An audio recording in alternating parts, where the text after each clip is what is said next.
네, 고맙습니다. 예, 반갑습니다.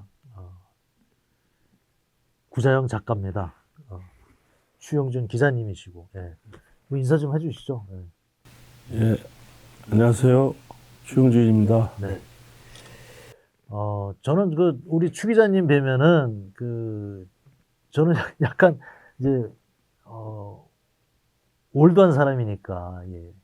태어난 지가 좀 됐습니다. 그래서, 제가 좋아하는 배우 중에 존 웨인이라고 있습니다. 존 웨인 같은 느낌이 있어요. 예. 서구 영화에서 참 이렇게 든든한 이게 참고로 뭐 저는 그런 느낌은 아니겠지만 어쨌든 제가 좋아하는 배우는 알파치노입니다. 참고로 제가 말씀드렸고요. 오늘 K-팝 스타 투어, K-팝 스타들의 전 별이라고 생각합니다. 그래서 그 별들을 찾아가는 여행인데 뭐 BTS 얘기를 당분간 하게 될 것 같습니다. 뭐 세계에서 제일 핫한 밴드죠. 근데 BTS가 해체 위기가 한번 있었다고 그래요. 그게 이제 유튜브 방송에서 제가 봤는데 어느 시상식에서 사실은 저희들이 지난번에 해체를 결정을 했었습니다. 이렇게 얘기를 하더라고요. 그게 정말 깜짝 놀랐죠. 근데 너무 이게 하루에 뭐 열 몇 시간씩 사실 젊은 사람들이 거의 수도승처럼 살고 있죠. 뭐 데이트를 할 수 있나요? 뭐 술을 마실 수 있나? 여행을 갈 수 있나? 어떻게 보면 진짜 인기의 감옥에 갇혀 있는 것 같아요. 인기의 감옥에. 근데 세상에서 가장 아름답고 멋있는 감옥 같아요. 예, 전 세계 아미들이 보호하는. 근데 그 무대를 통해서 이렇게 자유로워지곤 하는데, 근데 최종적으로 해체를 안 하기로 했대요. 그 이유, 번복을 한 거죠. 그 이유는 지금 해체를 하면 먹튀가 된다. 팬들한테 전 세계에서 받은 그 사랑을 다 갚기 전에는 우리는 해체할 자유가 없다. 이렇게 해서 다시 시작했다고 그러더라고요. 그러면서 고통을 받아들이기 시작했다고 그래요. 고통은 우리들의 그림자고 삶의 그림자고 누구나 그렇게 해서 이제 언이라는 앨범이 또 발표가 됐고 그 컨셉으로 또 음악을 했던 것 같습니다. 그래서 제가 그 고통을 리필하는 밴드, 고통을 초대하는 밴드, 그래서 그 고통에서 그 혼돈 속에서 새로운 창조를 발견하는 음악가들이라는 생각을 합니다.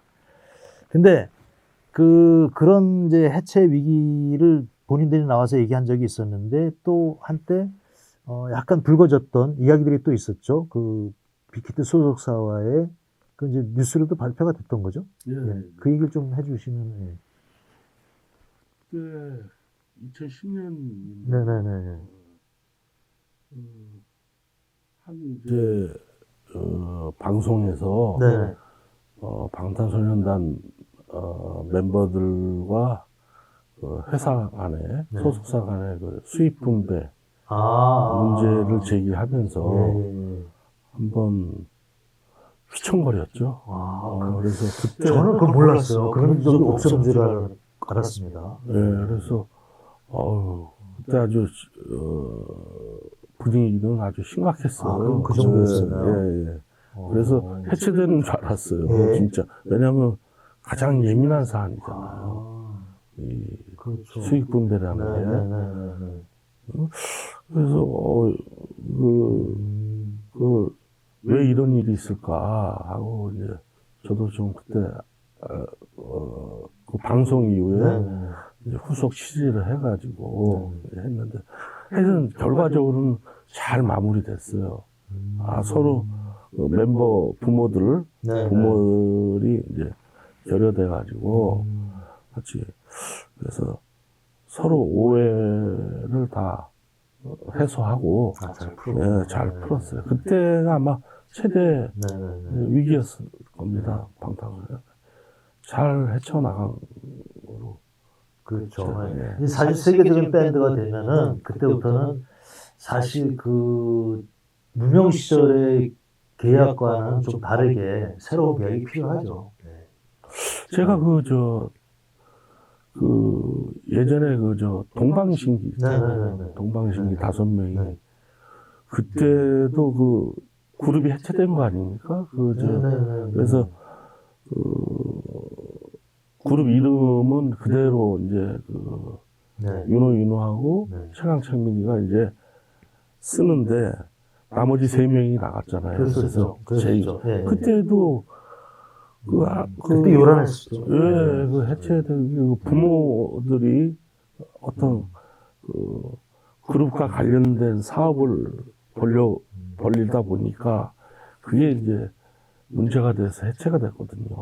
그래서 이번에도 맞아요. 방탄소년단 꼭 멤버들이 있습니다. 부모들도 뭐 여기에 불만을 표시했다 그래서 이거 상당히 위험해지는 거 아닌가 했는데 하여튼 잘 수습이 네. 돼서 지금 오늘 또 이 자리까지 있는 것 네. 같습니다. 그러니까 뭐 그 동방신기나 그 BTS와는 관계가 없는 얘기를 좀 드리고 싶은데 그 어느 예전에 그 어느 그 레코드 사장님이 그런 얘기를 하시더라고요. 가수를 3명을 관리할 수 있으면은 그 사단장도 할 수 있대요. 왜 그러냐면은 너무 자유스러운 사람이 된 거죠, 영혼이.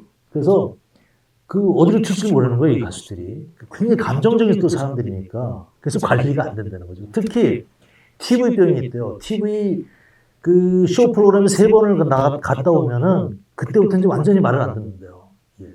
그래갖고 그러니 뭐 30번 나가면 더 하겠죠. 그래서 처음에는 그 매니저한테 선생님, 뭐 사장님 이러다가 뜰수록 이제 뭐 형님, 뭐 그러다 나중에 요새 어떻게 지내? 뭐 이런 식으로 이제 역전이 되어버리는 거죠. 이제 스타가 되면은 이제 그런 뭐 우스갯소리 같기도 하고 실제로 저도 그런 걸 많이 지켜보기도 했었습니다. 근데 중요한 거는 역시 사람은 이렇게 같이 가야지 좋은 것 같아요. 제가 뭐 스타벅스 선전하는 건 아니지만 스타벅스 그 실추 회장이 그런 얘기를 했다고 합니다. 성공이란 초기에 고생했던 사람들이 옆에 같이 있는 것, 그게 성공이라고 해요. 아무리 돈을 많이 벌어도 그 사람들이 고생한 사람들이 옆에 없으면 성공이라고 볼 수 없다는 거죠. 제가 좀 아는 척 했나요? 아유, 정말 훌륭하신 말씀. 예, 아유, 무슨 말씀. 이게, 근데 저희들은 이 팀, 지금, K-pop 스타투어 이 방송은 해체 없이 열심히 가겠습니다. 해체 없이 열심히 이 팀들이 처음부터 끝까지 해서 세계적으로 정말 K-팝의 어떤 대표 방송 같은 거 그런 걸 꿈꾸고 있습니다. 여러분들께서 댓글로 많이 이렇게 애정을 쏟아부어 주시고 함께 역사를 쌓아나가는. 그래서 화면에는 저희들의 얘기가 나가지만 댓글 자체가 K-팝의 역사가 되길 바라고요.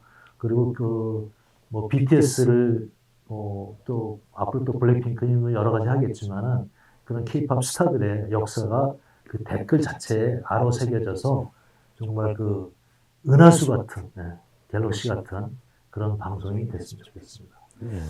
뭐 이번 순서에 마지막 마무리 좀 한번 해주시죠.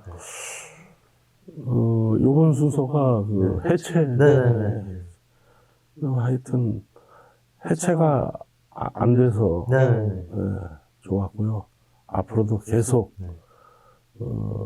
K-팝을 전 세계 위상을 떨치길 바랍니다. 네, 그렇습니다. 맞습니다. 고맙습니다. 여기까지 하겠습니다.